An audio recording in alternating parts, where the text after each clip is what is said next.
Arizona. Did you know it can cost up to $4,000 to hire a lawyer to expunge your marijuana record? Why do that when Reclaim Your Future will do it for free? Find out if you're eligible at azexpunge.org. That's azexpunge.org.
Hey Arizona, did you know it can cost up to $4,000 to hire a lawyer to expunge your marijuana record? Why do that when Reclaim Your Future will do it for free? Find out if you're eligible at azexpunge.org. That's azexpunge.org.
Hey Arizona, did you know it can cost up to $4,000 to hire a lawyer to expunge your marijuana record?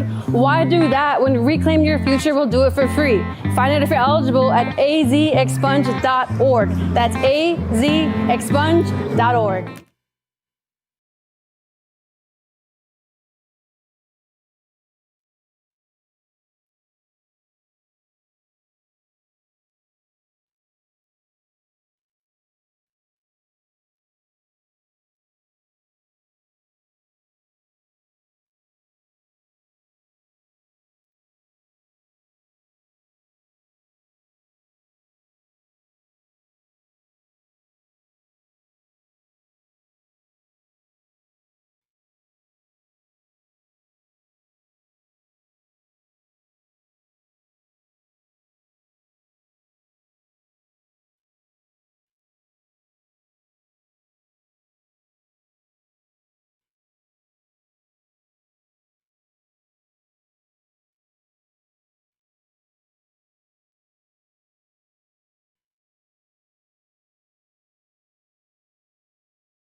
Hey, Arizona.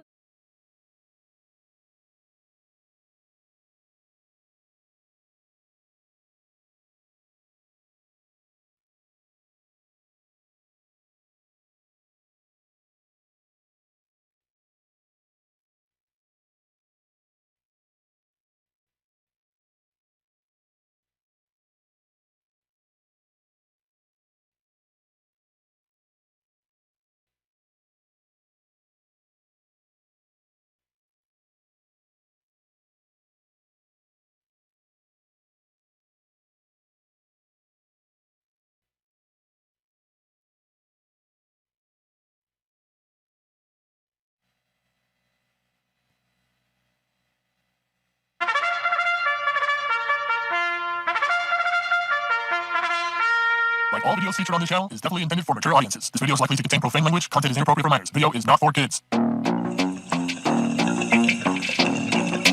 Welcome to the Dr. Greenthumb Show. Lord of mercy.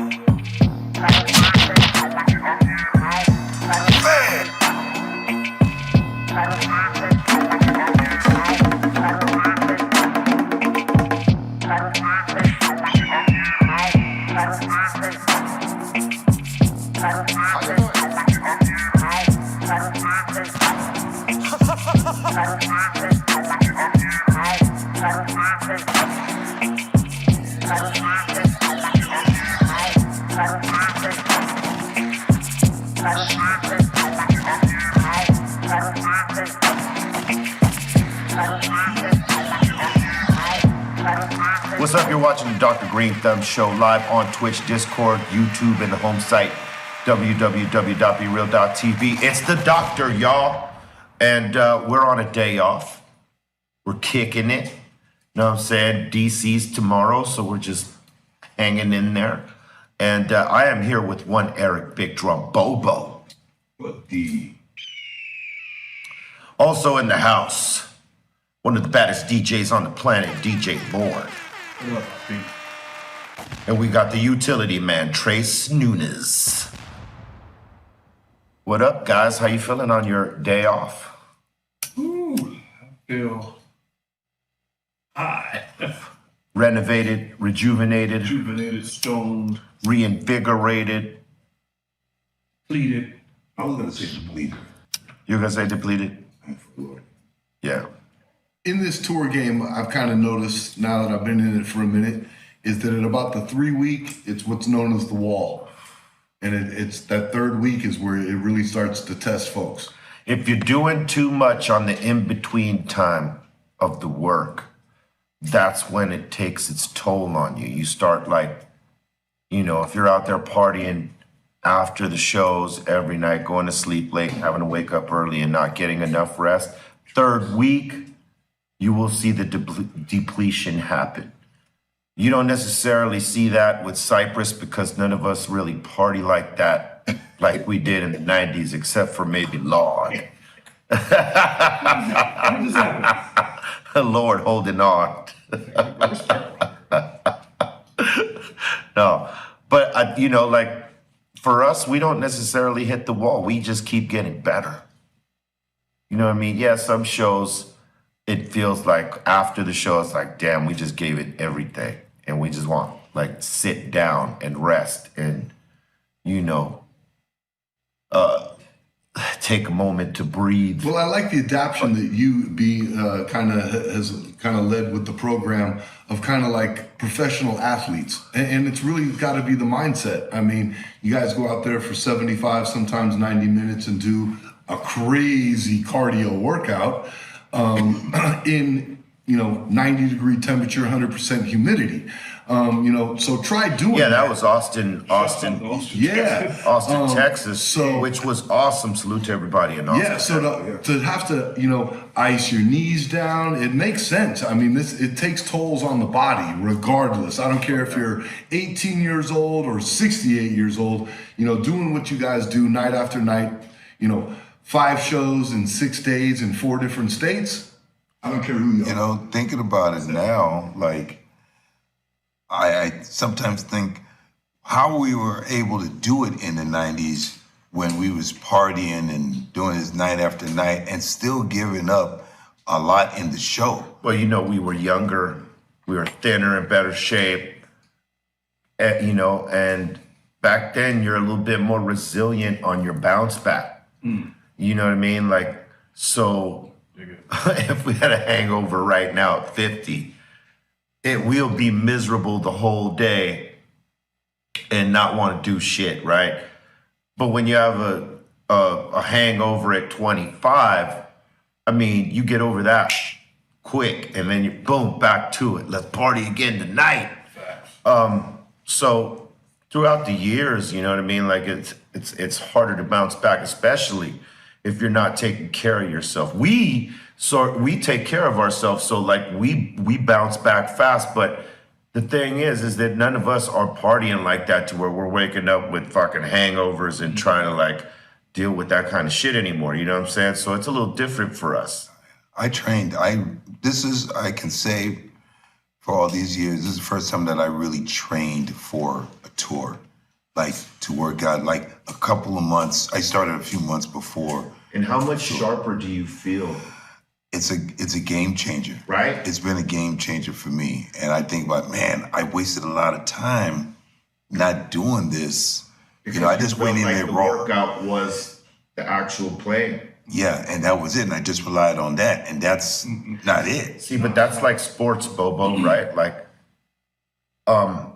you can run games all day if you're a basketball player, right?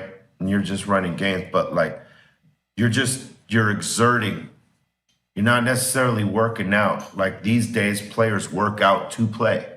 And they, you know, like from the 80s, they have, you know what I mean? People got in the gym or did whatever sort of training methods so that they were stronger at the given sport that they were playing, whether it's baseball, football, basketball, hockey, soccer, whatever. You know what I mean? They're training their bodies to be able to do that, right? Because a lot of people would think, well, they're working out just playing the sport. But no, they're playing the sport. That's not, I mean, it's a workout, but you're actually playing the sport. And if your body is not ready to cut when it's supposed to, or, you know, like, and it's breaking down, then, you know, you ain't in shape to actually carry out the task. And it's the same thing with music, right? Some motherfuckers just go out there and they play the music and that's the workout for them, you know, but realistically, groups like us, and we are very different in this aspect, we all train to come do this. Like I've been training for years to be able to come on stage and do what I do and give it my 110 fucking %, you know what I mean? And try to have an energy level that is unmatched, right? As an MC, as a front guy up there. I train for that. I've been for the last, I don't know how many fucking years. And it makes it easier, but it's still hard. It's not any less hard. It's because when you're out there doing the songs that we do at the tempo that we do them, which are up-tempo, dynamic, right? You got to have wind in lungs, and you got to be in shape to carry all those lines within that little bit of time on the speed of that song. And for you, even more so, because you're playing drums to that. Yeah, that's the thing, man. It's like I feel the difference when, you know, now as opposed to before, I would start to feel like, man, I'm not 100% because I didn't go into that mindset that, you know, now we got to be up on it, up on the game, a game, and that's it. You know, I don't want to be up on stage and people be saying, "Oh man, What happened? What happened? Yeah. He ain't looking right. He ain't performing right. He ain't sounding right." And we have a high intensity show. You know, a lot of people, you know, all down for the stoner action, but we have a high intensity show. So even though you're in the crowd and you're blazed out or whatever, we're working and we're blazed out. And the lead man is blazed out spitting lyrics, not missing a beat, with joint in hand. That shit don't come out the cereal box, bro. You got to work for that. Everybody not built for that. Oh, yeah. A whole show like that. The crazy thing to me is, back in the day, we jumped on stage without any of this shit. You know, just going for it and ate all kind of shit, all kind of crazy times of night. KFC, Pizza Hut. It's a different time zone. Oh, yeah. We just powered through and Drake and Blaze and whatever else, yo. That was the horrible part of the early 90s on what was available to us and the choices we made in terms of what we were putting in our bodies, like after show food and even before show. Like KFC, for instance, that wasn't like the fucking healthiest choice at all. Everywhere. And most rappers, that was like on their riders. It was either pizza, KFC, or what, wings or some shit like this. Some fried shit of some sort. You know what I mean? And shit, had we had more education and knowledge that we had now, we'd be even in better fucking shape. But like, we caught it when we did at the times that we did, and that's the important part. Never too late, y'all. Better late than never too late. Better late than never. You know what I'm saying? Just keep that in mind. Some people, you know, late in life will say, well, fuck, man, like, I'm 50 something, man, it's too late for me. No, it ain't. Not too late for you. You could, you know, start doing things little by little activities at a time that build up to bigger activities, as in workouts. You know what I mean? Or just doing something, walks. You could do it. It doesn't matter how old you are. You could see these 60, 70-year-old people right now working out, you know, maybe not like a fucking 20, 30, 40-year-old, but they're doing what they can do, keeping themselves active. I'm kind of a true believer that today's 50-year-old is actually 30. Yeah. You know, it's not kind of our mindset is that, you know, 50 years old, because I know when I was a kid, if you were 50 years old, I thought you were like an ancient person. Yeah. So it's not You're not yesterday's 50-year-old anymore. So, you know, with the food, the knowledge, it's basically about the knowledge, you know, your intake. Back then, they didn't worry about it so much as today. And those benefits pay off. Absolutely. And, you know, I just think that there's more knowledge for people now.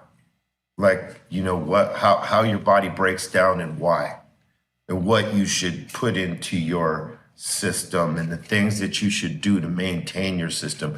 There wasn't that education, you know, generations before us. I mean, they knew some things, but not like the way we know it today. Right. Like, you could even go get your DNA tested and say, okay, what things should I stay away from? What things cause inflammation, bloating, and other things that I don't want, that make my system non-efficient, right? And then by that, you could say, okay, I'm cutting this, and I'm cutting this, and sticking to the line of what they give you so that your body, you know, works more efficiently. You know what I mean? Like, that's the education that we have at hand today to make our, you know, to sustain and maintain, you know, this body we're in before, you know, we sail off into the sunset. I think common sense definitely comes into play. I'm not a big health conscious type guy, but at some point, maybe 10 years ago, like non-existent to fast food, you know, unless over high at 4 a.m, you know, that kind of shit. Yeah. But, you know, an occasional In-N-Out burger, that's not going to kill you. That's not going to kill you. If you have that every night, that's going to. That's the issue. You can't eat there 2-3 times a week. Yeah. It's you know, Cane's fried chicken. I love it. It's every couple weeks. You know, it's a treat. It can't be a staple diet. You can't eat like shit all the time. Right. You could do it now and then, you know, but because everybody needs a fucking cheat day. But, you know, it's more or less being consistent on the good shit that you're putting into your system. Right. What's to you guys? What is the food for the cheat day? What's your go-to for the cheat day? Shit, that could be anything. Like, for me right now, like in this moment that you asked me if there was booze cheesesteak, that would be on my cheat day list. The chicken cheesesteak or whatever you're calling it. Maybe it's not a cheesesteak, but it's in that vein. But they make cheesesteaks, beef, chicken, and the rest. Chicken. Whose chicken would be in my fucking cheat day. I gave mine away, like Cane's fried chicken, you know, that kind of thing. You introduced me to Cane's. Yeah, I'm a fan. Did he introduce you to Coke? No. Can we hold on a minute? Hold on a minute. Coca-Cola, okay? Bow! I've heard stories about him, but he wasn't that bad of an influence. Cane's was it, not Coke. Not that bad of an influence then. It was the cane. What about you, Orfo? Ooh, between the pizza and the fried whatever. So it's either pizza or fried shit. Yeah. 'Cause I don't do a lot of carbs. Some octopuses in front of. Whoa. He put some octopus in front of Lord, dog, grilled. He's gonna fuck It won't that. last. Calamari, grill, it don't matter. Except I don't know if I've ever seen the fried version of the octopuses, but would you have that? Grilled octopus. see, it wasn't like Grilled pole. Remember we were chili, right? Pulpo. And you ordered, an octopus. So then this is, he likes the pulpo. Oh yeah, they brought that fucking crazy looking. Monstrosity. That They shit grabbed was the so big. pulpo, just put it on a stick, just wrapped it around it and served it to you. It's basically just like, It was like on field goal posts, remember? And it was yeah. like, It did not look. It did not look. What's that? appetizing. Appetizing. Yes. Like the Blair Witch Project, it was just sitting there. Did not look appetizing at all. They didn't cook it. They didn't cook it properly. They just strung it along like a grapevine. Break fire over it. Because it was rubbery. Number it died one, on it's like bubblegum. there. It died on there. Yeah, like that. Chewing on a wetsuit. It's just because it got stretched the fuck out. That was Forgot about that shit. That was crazy. overstretched. Son. We sat there and looked at it all night too. I don't know if that's a cheat food, but I guess it could be. You know what I'm saying? Nah, the calamari, the fried calamari, that's my cheat. You know, fried calamari, fried shrimp, fried chicken, French fries, that whole nine. It's sweets for I'll say this: when we're on the road, it's tough to find the right food. You just have to figure out like the choices that you make and find whatever you can that meets up with eating healthy, because it's tough with what we do. By the time we get off stage, if we're playing a late show, it's about 11:30. Our options are very fucking slim, and that's when the pizza and wings and the non-healthy shit. Taco Bell, that's Eitan's favorite. He's always ordering for Taco Bell. But there are times that you could get healthy options. You just gotta choose those. I'm a sucker for cheesecake. I go for the sweets. Like, it's a cheesecake thing. Like, maybe. I don't think you're nothing like Mr. Sugar here, Mr. Sugarman over here. Hey, when we were in Atlanta, oh my God, the peach cobbler, ridiculous. And we did chicken and waffles. We did chicken and Yeah, waffle. we did chicken and waffles. We Ubered it though. Yeah, Because all the restaurants in Atlanta were all fucking packed. They were slammed because there was a furries convention going on there. Yeah. And all through the streets.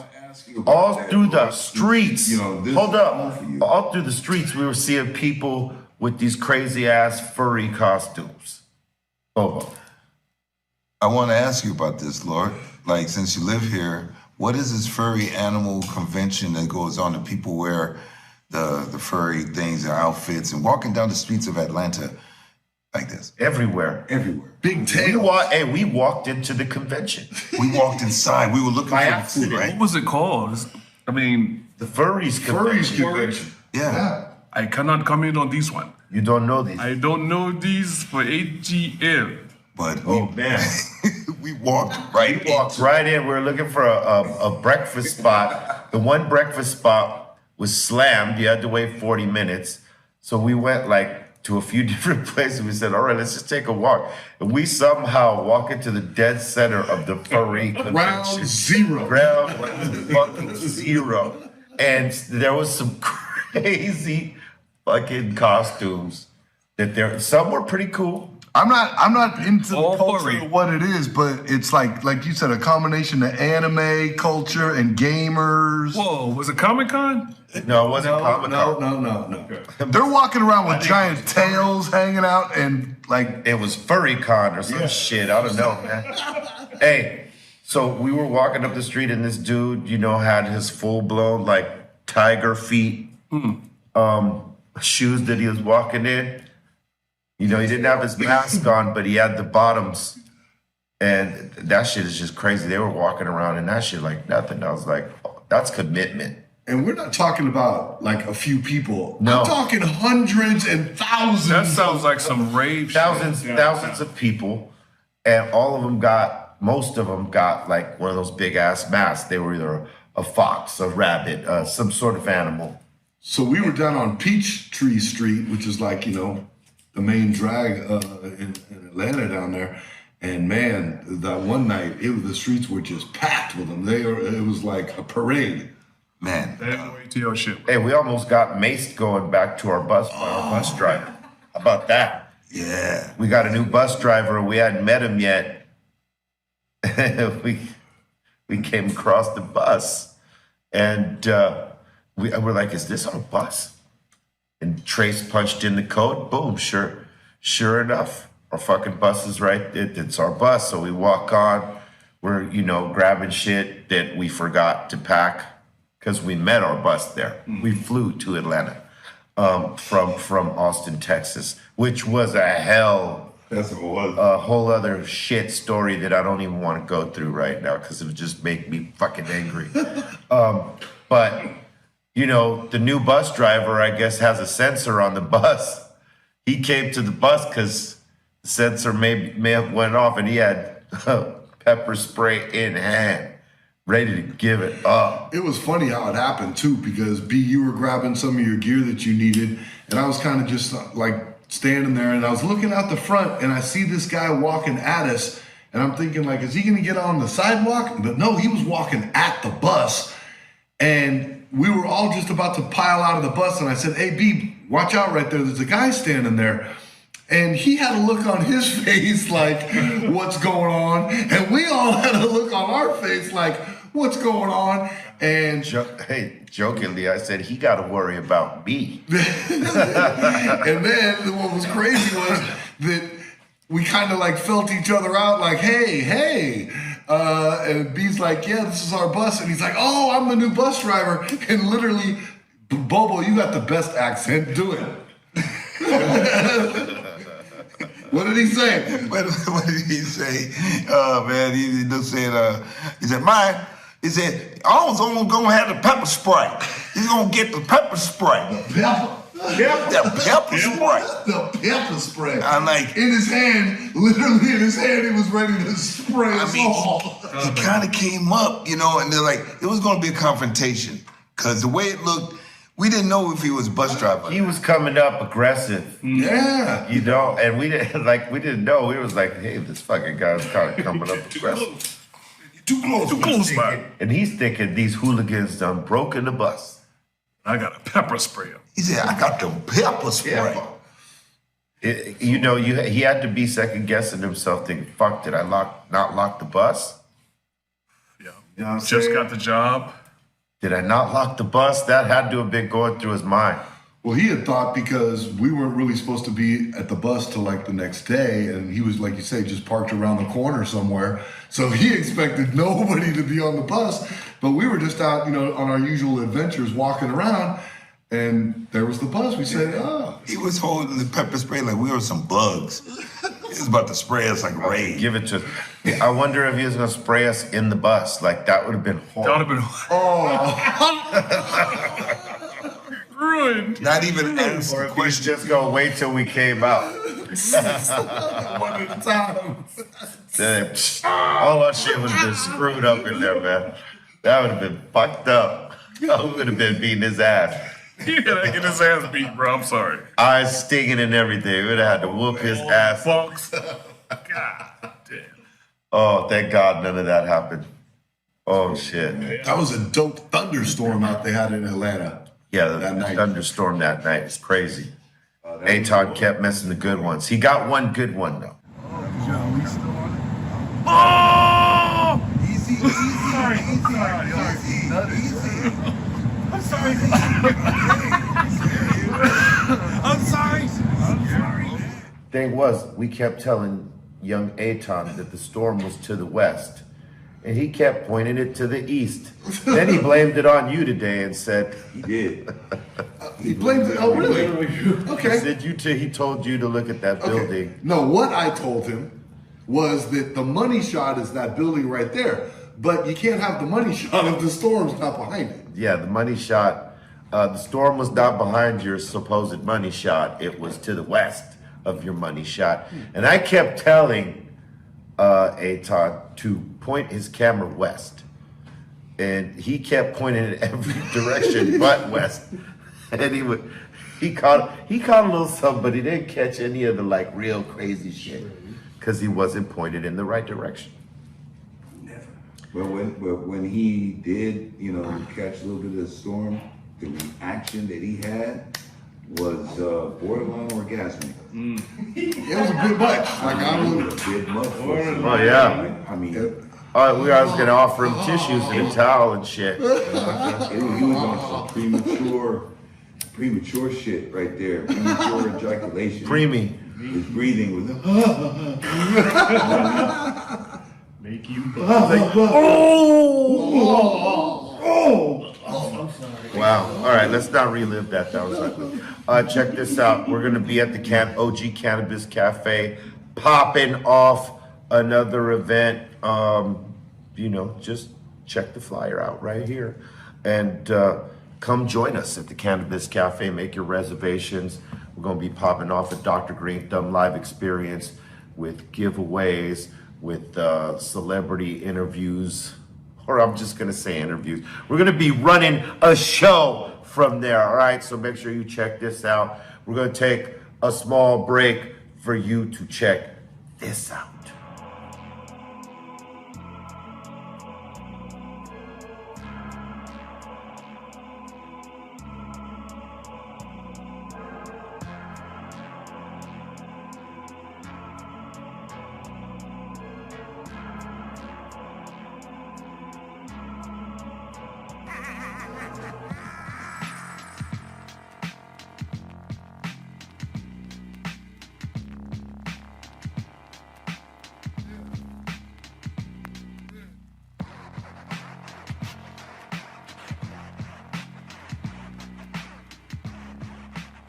It is kind of getting hyped, a little bit of TikTok kind of stuff going on, but I still really appreciate. I mean, this kind of a fest wouldn't have happened 5 years ago. You know what I mean? Absolutely. Yeah, and so it's cool that they brought people together. They did that. They made this happen. They manifested this. Yeah. So, that's pretty tight. I mean, I went to Bandcamp and bought Yeah. something from everybody. You Yeah, know what that's I mean? cool, that's Like, cool. And it was the greatest feeling because when I first got turned on to nothing simultaneously with Whir, Yeah. it was like I found like this heavy rock. It is, yeah. But it was beautiful. Beautiful. Yeah, I mean, that's perfectly. I was listening to some of the tracks today, and something that they do that not a lot of heavy bands do are harmonies. Yeah.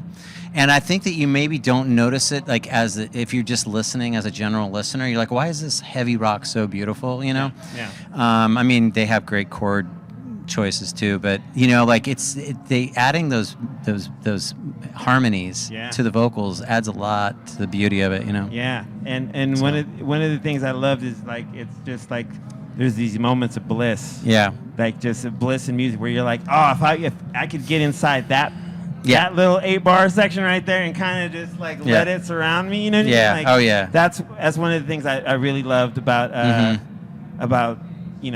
Guilty of Everything, and Beat Around the Bush is definitely it like vies between 1 and 2 of my favorite songs. Yeah, there is a feel that I get with Beat Around the Bush that it's so hard to write a song like that, but it puts you into a space. And this is going to sound kind of weird, but Radiohead does that sometimes for me too. Like off Kid A, Yes. there are some spaces that I get into with Radiohead, just tonally, chords, everything comes together at the right moment, and it's just like it just penetrates into my stomach, you know what I mean? Yes. And I feel that with Beat Around the Bush too. You know, it puts me into a space, just like the chord changes and everything. I'm just like, oh my God, this is powerful. You know? Yes, and I think for me, it's the chords. Like it's like it hits something. Yeah. And then there's that one part where it goes dun, dun, dun, dun, dun, dun, and then it goes So right good. back. Oh my God, So dude. good. Like Yeah. that's like, dude, it's blissful to me, and that's one of one of the things I told Nikki. I was like, that record as a whole has been there. Yeah. For way, you know, like we all have records that are there for us. Oh yeah, absolutely. And that record, most of the records are like that. And I think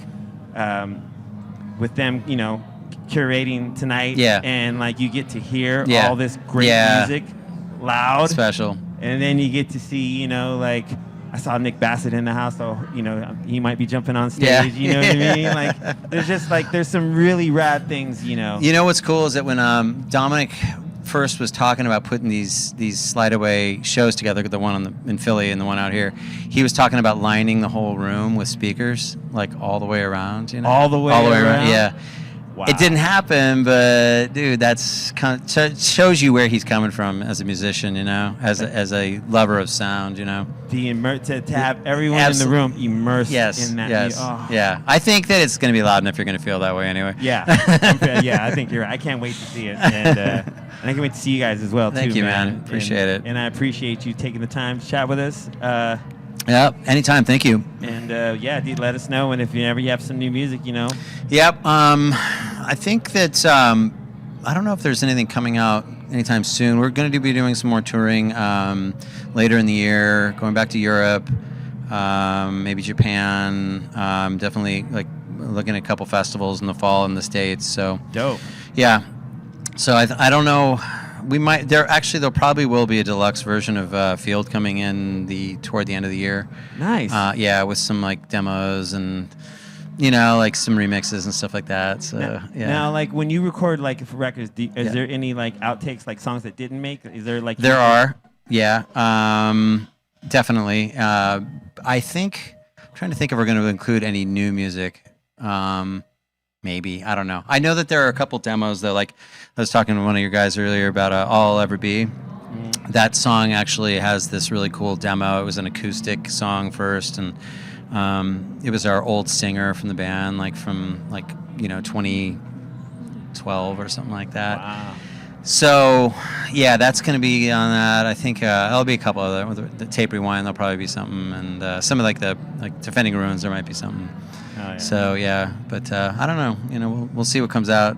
Here we are again, like third of the year or quarter of the year is gone. You know, and I'm like, where'd it go? It's like, I don't know, dude. We'll be in June, like in a second. Yeah, so, summer. It's gonna be summer in a minute. Be like, wait, what is this? Yeah. No, man. But Greg, thank you so much, man. Yeah. Appreciate you. Yeah. Thanks so much. Where can they find you on like social media? Well, Instagram, Film School Music, on Facebook, Film School Music. I think we're on Film School Music at YouTube. We're on Felt Records, so Felt has all of our stuff. I don't know. I'm sure it's not that hard to find us if you really want. Right Look up Film School Band, you know. Film School Band right here. That's great. Yeah. So we'll be right back. Welcome to the Dr. Greenthumb Show, the highest show in the world. Man, it's been too long. I'm back on the Dr. Greenthumb Show. Tell him, D-Lo. The Dr. Greenthumb Show, the highest show in the world. Recognize that. The highest show in the world. The highest show in the world. The highest show in the world, baby. Let's go. The Dr. Greenthumb Show. The highest show in the world. The highest show in the world. The highest show in the world. Highest show in the world. The Dr. Greenthumb Show. The Dr. Greenthumb Show, the highest show in the world. DJ Hurricane, a.k.a. The Hurrah, on Be Real TV. Dr. Greenthumb, the highest show on the entire planet. What it do? You're watching the Dr. Greenthumb Show. We're back. We're on a day off right now. DC is tomorrow. We're gonna be ripping it.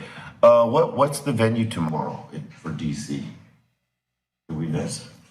White House. The White. We're gonna rip on the stairs of the White House. Everybody bring all your weed. Meet us out on the front lawn. It's gonna be pop-up show on the front lawn. It's gonna be at the Lincoln Theater. Dope venue. Washington, D.C. Make sure you come check us out tomorrow. I want to send a salute to everybody that came out to ATL. Some of the Goody Mob homies, you know what I'm saying? Salute. Diamond D, salute. Hurrah, who came out on stage with us, man. Blew up the spot. Salute to Hurrah.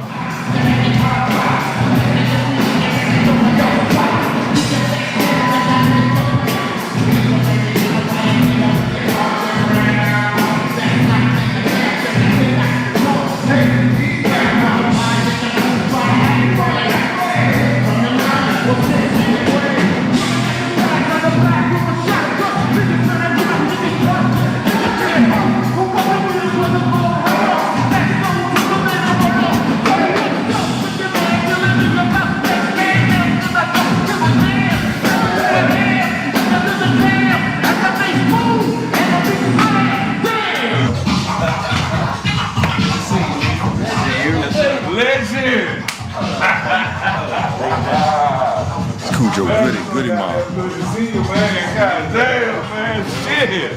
Y'all have a seat. Damn. What's up, OG? All right, man. How you doing? How do you know? All right, you look over there. What's up, Cujo?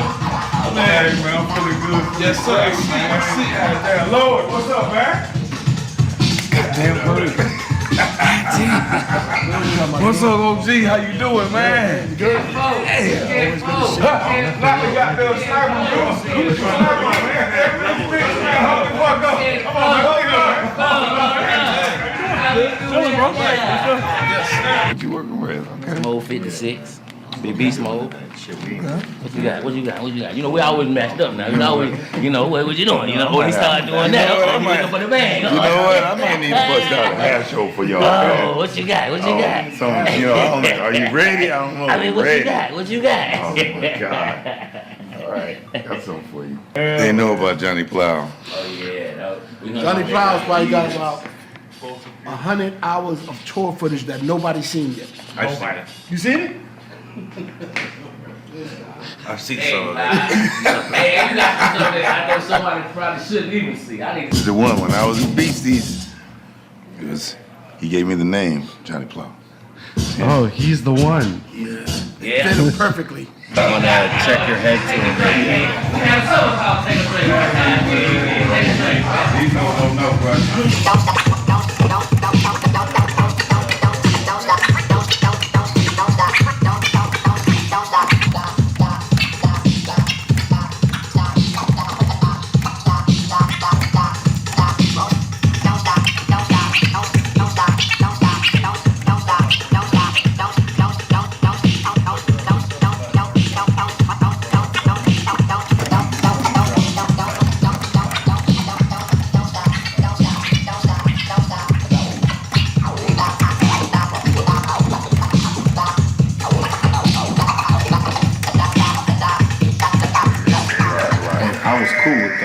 It was West Coast, but I like universal hip hop. So universal hip hop to me was like, you know, these like this souls, freestyle fellowship, right?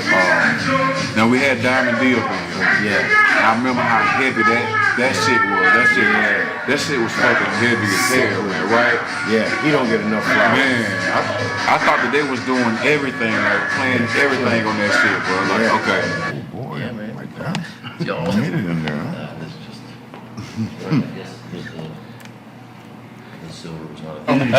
Started years of DJ.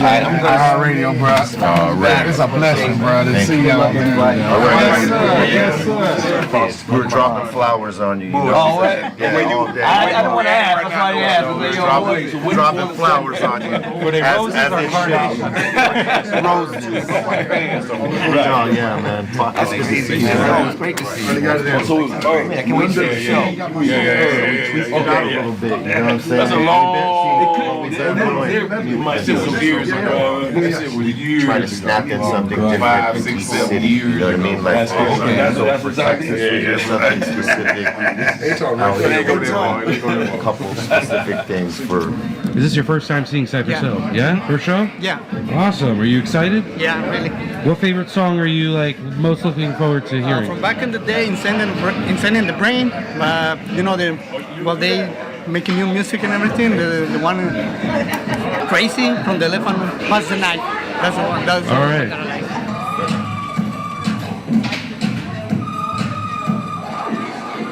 Interesting dance music for you guys right now.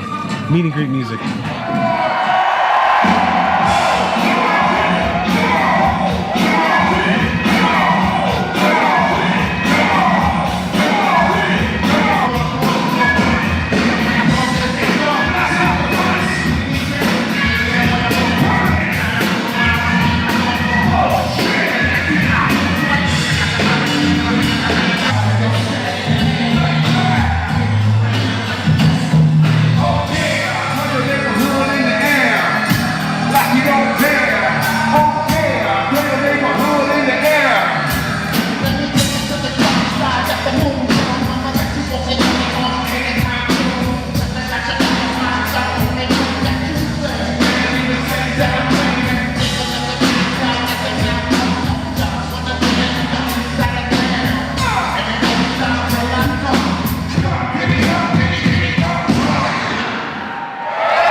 I want to say salute to two legends in the house, Diamond D in the fucking building, and the legendary Prince Paul up in this motherfucker.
Atlanta's always good to us. I want to give a shout out to my homie Rockmos, man.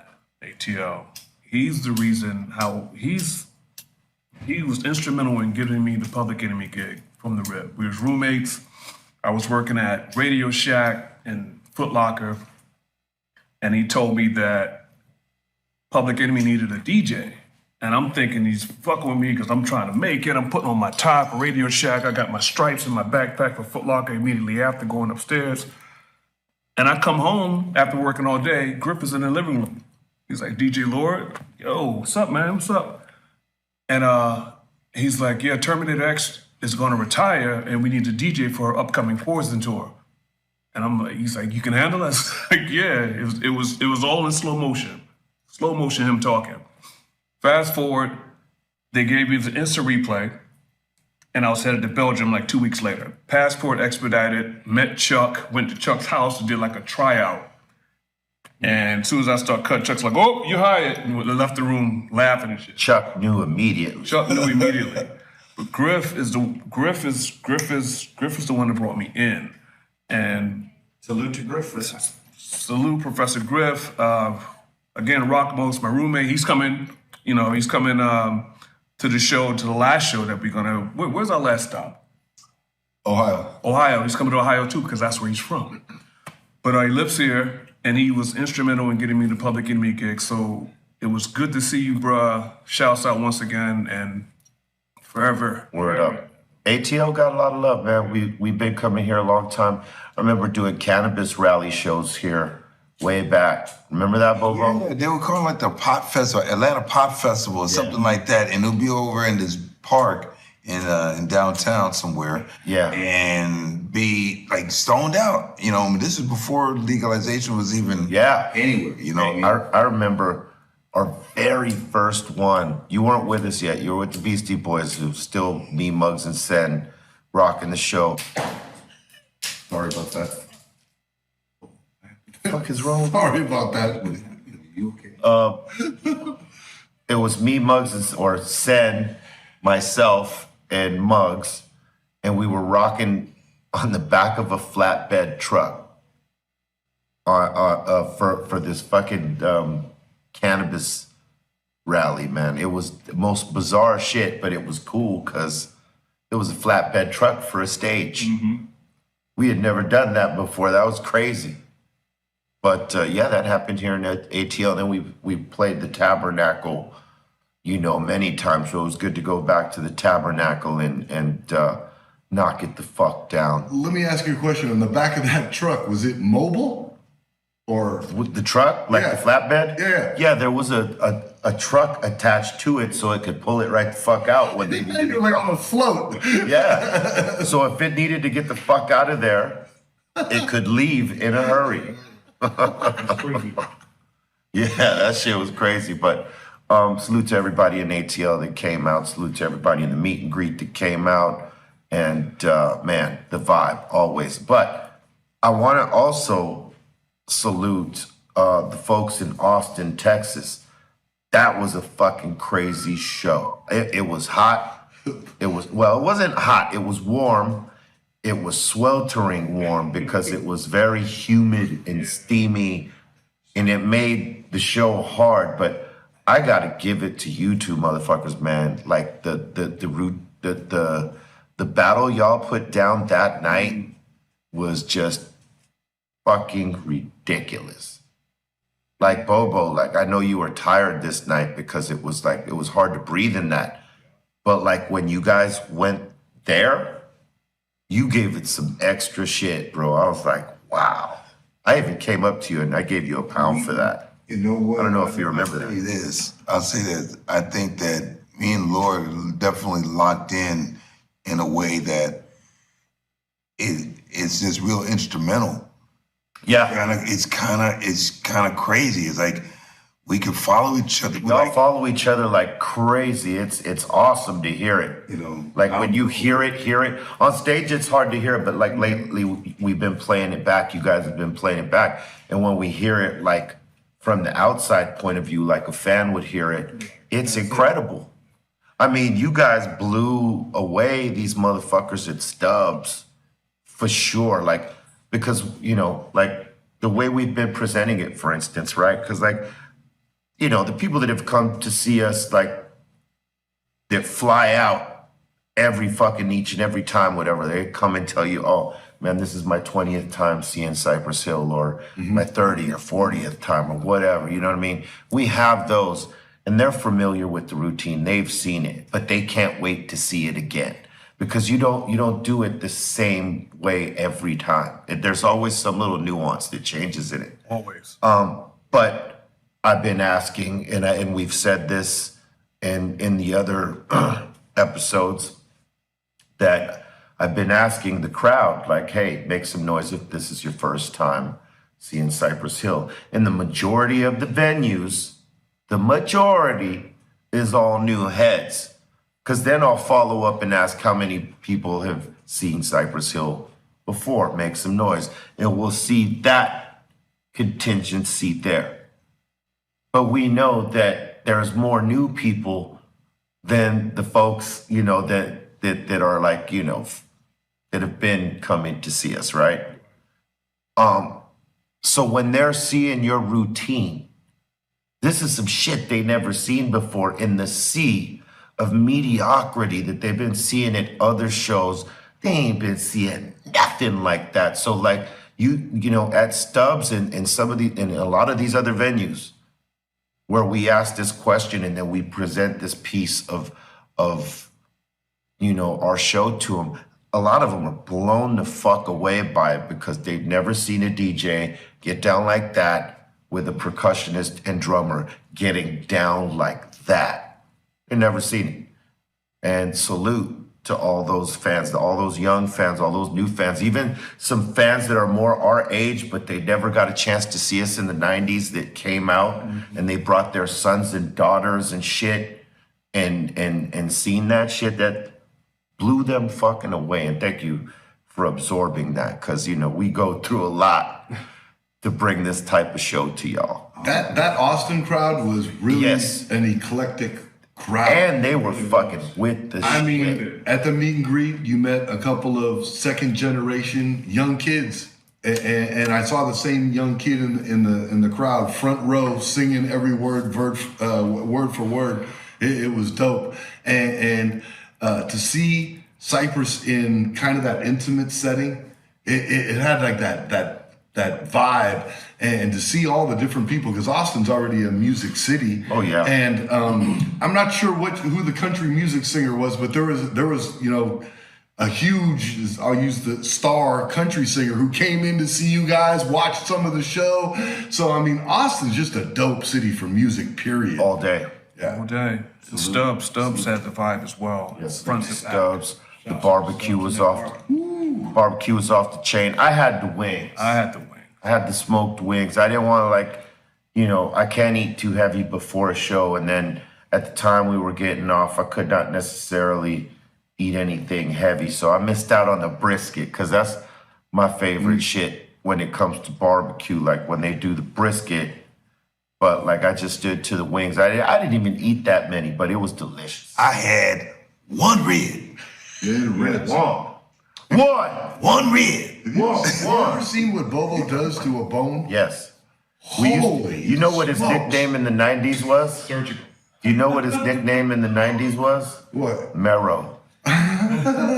Just by the way he handled it? And not Mero like boss, but marrow, like bone marrow.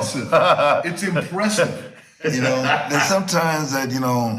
Hey, he gives the dog a bone, they're like, what the fuck am I going to do with this? The thing is shiny. There's not, like, it's shiny. It's like. It's nothing left. You know, look, you gotta do it like that. I mean, I've been out to dinner and there's other people that, you know, they have their bones and everything. I look like, there's so much meat on there that you're missing the point. You know, that's Mr. Marrow. He eats that shit down to the. In a perfect world, if I could, I would like, yo, man, I'd help you out with that, man, because you're just like, you know, but, you know what I mean? Can't be no bones. You know, like, work on that. Bobo can't take his dog no bones. Yeah. Poor dog ain't gonna get shit. Poor dog ain't gonna get You're gonna get a milk bone, you get like that, but a real bone, that's meat. It was impressive. I looked at his plate and I was I'm taking these ribs home. The hell no. I'm gonna leave them straight, scorched the earth. It ain't happening. My dog knows, you know. The minute I get a puppy, I say, look, you ain't gonna get no bones like that. You know, I had to let him know. Only the ones you buy in the store that are dried up for the dog. Look at that. The ones that came off my plate, you gonna bury those. It's an art. It's an art. It's art. Yeah. Perfectly lined up too. But yeah, you know, these shows have been great. We did, hey, gotta tell you what, that little flip that we did in Austin and Dallas was perfection. People like, you know, from Texas very much so appreciated that. And the one we did for ATL too, man. Salute. We've been trying to do little different flips everywhere, so nothing is exactly the same.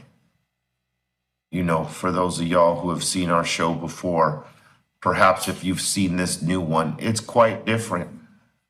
Very up-tempo, in your face. So kind of you guys in layman's terms call them flips. Kind of explain what a flip is, kind of to the people out there that may not understand. I'm not giving away any of that. Not what songs, but not even what the flips are. Well, we just changed the song up a little bit. There you go. And we do a little something unexpected. And you don't know what song that's gonna be. You will never know.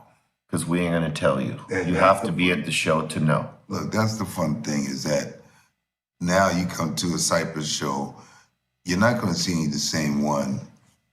Like you can come to 3 shows in a row and you're not going to see the same thing, you know, because we have such a big catalog. You know, we can flip out a lot of different songs, and we have a lot of different things. We've been flipping the sets, yeah. And then to add other different flavors to it, it's like something musical. It's different. Yeah. It's different.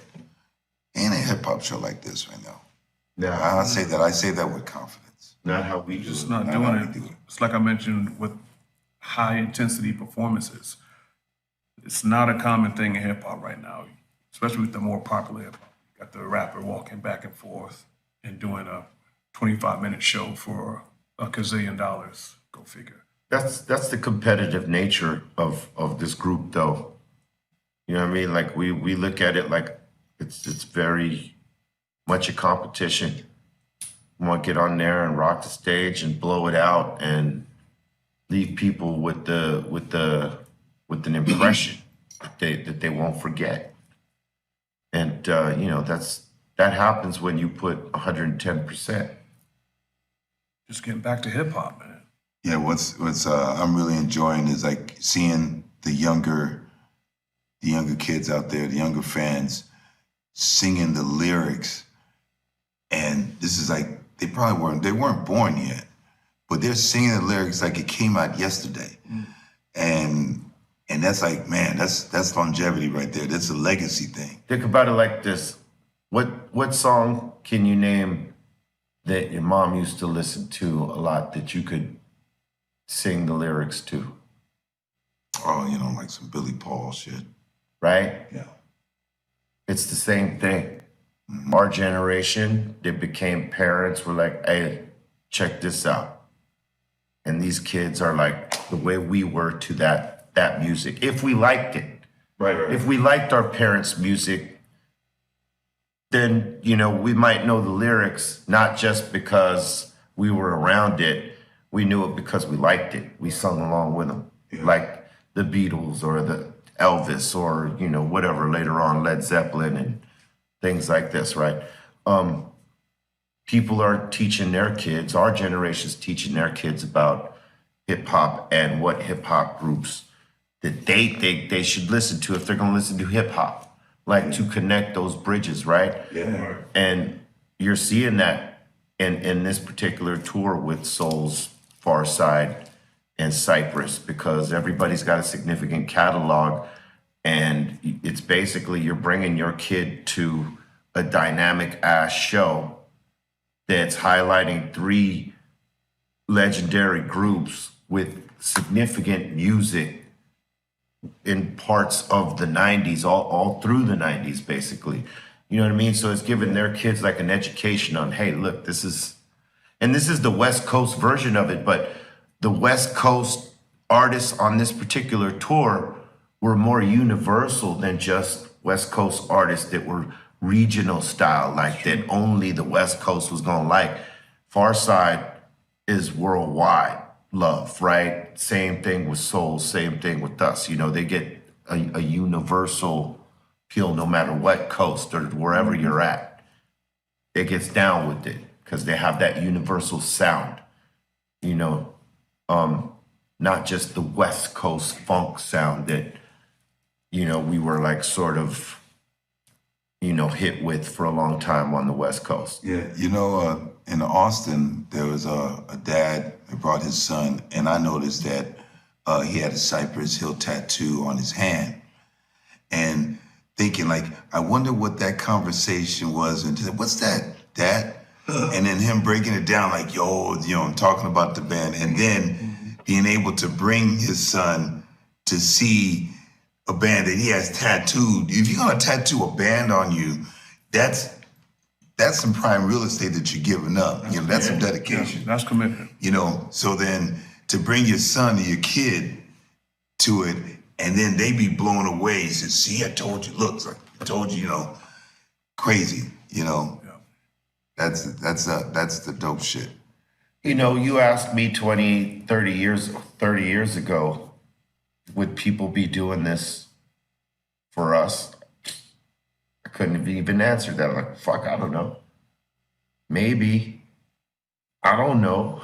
Because you don't think about that. You're thinking in the moment of like, fuck, we got to get in the door. Well, see, that being said, I know by your guys' mindset that you guys shoot for the stars on all of it. So at the same time, I know that you just weren't just doing it to be doing it. You guys wanted to, do it and be good at it, be serious at it, be considered, like you say, the competitive nature of you guys alone. So, like one of the coyotes, one of the Yodis asked me, did I have a backup plan? Like, I think it was in the smoke box, he asked me this. I think it was Guapo. I can't remember exactly, but they asked, did you guys have a backup plan in case it didn't work? We're like, hell no. Yeah. This had to work. And that's sort of the mentality you have to carry. Like, there's no backup plan for the passion of what I'm trying to fucking do. If this is what I'm trying to do, I'm not even thinking about a backup plan because I got to think I am going to, meet my objective. I'm going to make it into this fucking lane right here. So I'm investing myself into this world right here. Right. Like I got no time for a backup plan because if I think of a backup plan, that's already distracting me from the fact that I know I am going to live this fucking life this way. Music is going to be my life, right? And you have to carry that sort of mentality in anything you do, I guess. You know what I'm saying? This is what I'm going to do. And there is no backup. There is no backup. Sink or swim. It's crazy because I know for me, it was the level. Like, I was doing music, I was doing jazz festivals and jazz clubs. And I thought, okay, as long as I can keep on doing that, I'm good. I felt all right, content. It was a dream to be able to do some over-the-top shit, at the level where Cypress is, Yeah. So it's like, man, I kind of knew that this is what I was going to do, but it's kind of like, man, maybe I might be just doing jazz clubs and not to this magnitude. Yeah. So it's like, it's crazy to be, because this was a dream, So believe in your dreams. That's, I could say, PSA. Live your dreams, B. That's it. That's it. Go for yours. Cause gots to, man. I think after DC we're good. Wait, after DC, is that Columbus? I think it's Columbus. Is that Ohio? Yeah. Well, we're gonna close it out. We call it Dave Chappelle to come to the show. You never know. You never know. You never know. That would be awesome if he came. I mean, he's a big hip hop fan, so I'm sure that he, at some points listened to Far Side, Souls of Mischief, definitely some Cypress. This whole tour, I mean, there's been a gang of cameo and stop bys to check you guys out. Yeah, Chuck D in, what show was that, Dallas? Yep. DOC came by, so what's up?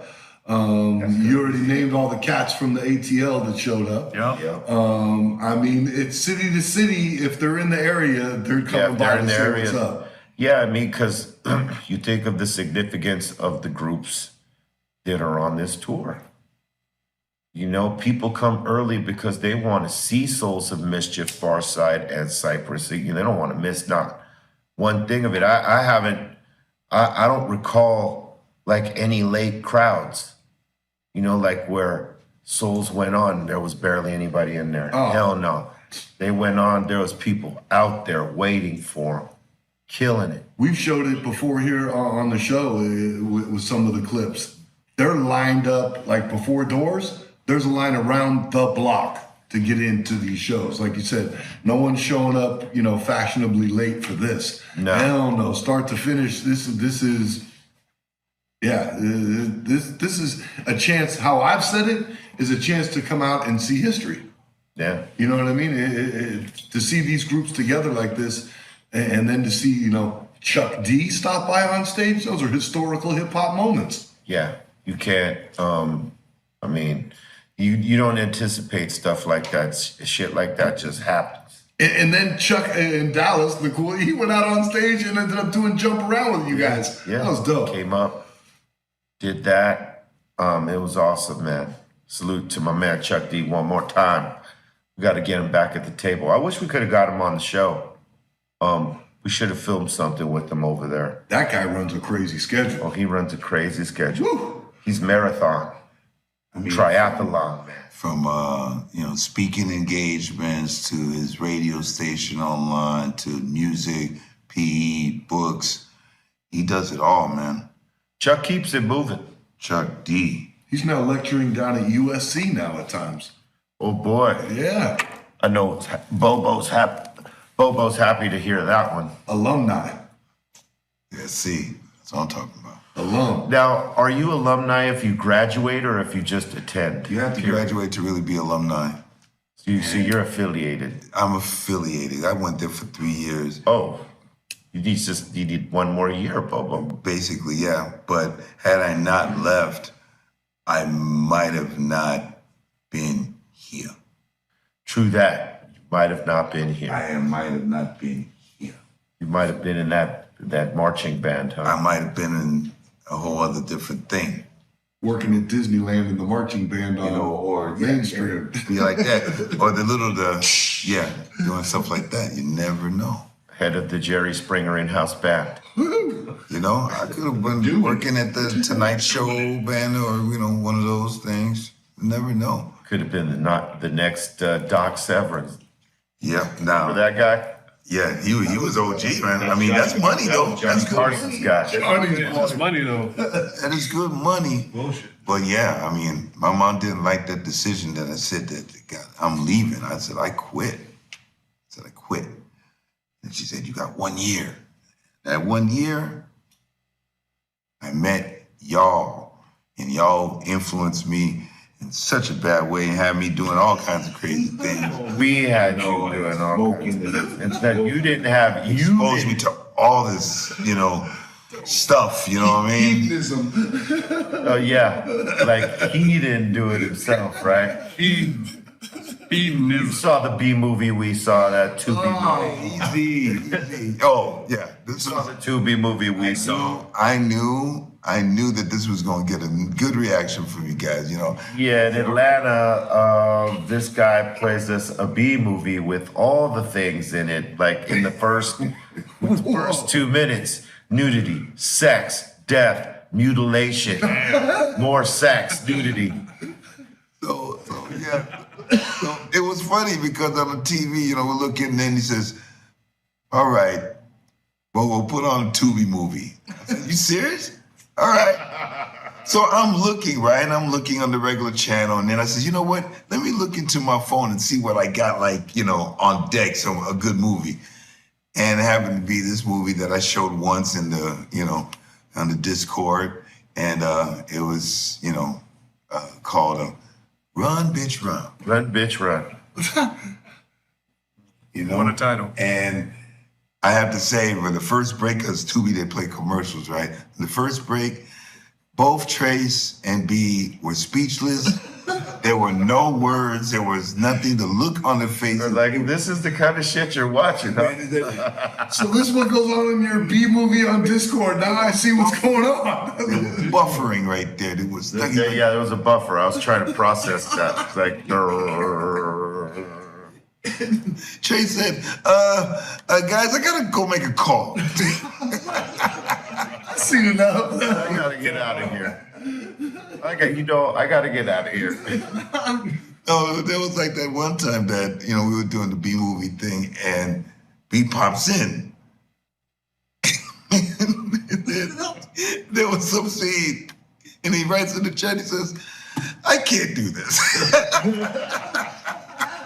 Your B movies are crazy. People were like, yo, where did he go? He was just right here. Everybody was like, yo, what's up? Trying to talk to him. He says, I can't do this. That was what you wrote. Be Real had to be out on the B movies.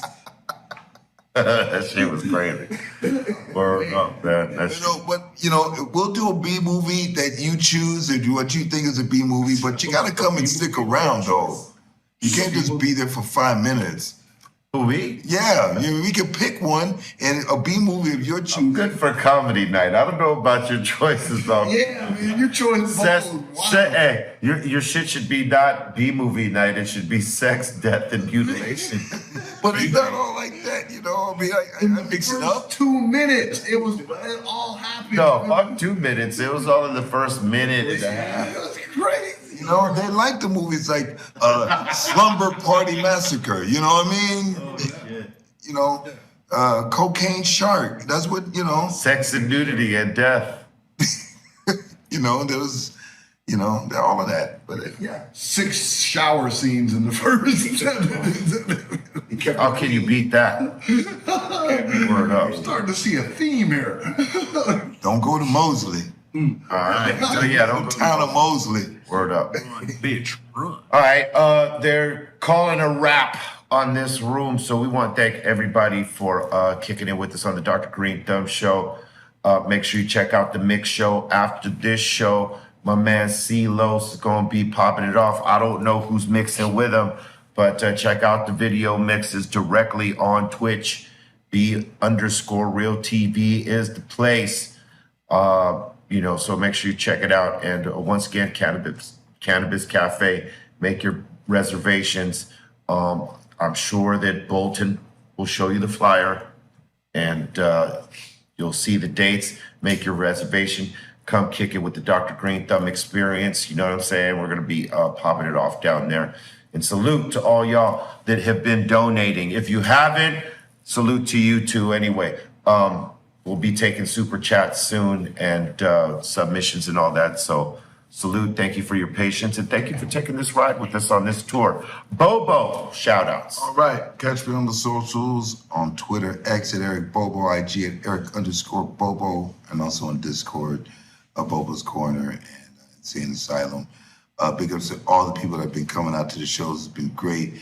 If we are coming to your town, y'all better get tickets, because we've been selling it out all over, you know, all over. So come on through. It's been fun. Big ups to everybody that's watching us and all the people at the studio. Big ups to everybody. Thanks tonight, we say, Blood Deep. Lord. Co-signed. Yo, big shouts out to all the turntablists that hit me up about, you know, the Cypress shows and opening sets as well. It means a lot. Always trying to evolve, always trying some new shit, always trying some stuff on the fly, trying to keep it hip hop. You see what I'm saying? On this run. Check me out on my socials, all DJ Lord Official, TikTok, Twitter, X, Facebook, Instagram, all that.